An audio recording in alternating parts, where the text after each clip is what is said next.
مساء الفل. طبعا كلنا عارفين ان الفسفور يعني مطعم اسماك عندهم كل انواع السمك. نص كيلو كاليماري مقلي. عايز واحده عروس مشوي سنجاري من غير زيت خالص. ولو انت بتحب الجمبري عندي جمبري وسط، في جامبو، عندي الحجم الصغير. صلي على رسول الله، دي بقى وقار 111. والسهليه الفريش وانت بتفتحها كده الله بتاكل زبده. دي بقى الكابوريا الاناتي.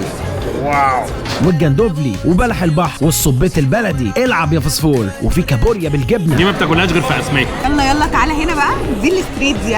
ويا سلام على طاجن السي فود وهو نازل لك. ايه الحلاوه والجمال ده. ويا حلاوه صينيه البطاطس بالسمك. البطاطس بالسمك عندهم عالميه. دي بقى القروصايه السنجاري. فريش يوم بيومه. وهي بتتعمل بالخلطه السحريه وتتشوي. اكل حلو. والمكان كبير ومهتمين جدا بالديكور. وفي كمان البرايفت روم. اسواق ريستورانت is the best fish restaurant in Cairo. صدقوني عن تجربه، تعالوا جربوا مطعم اسماك.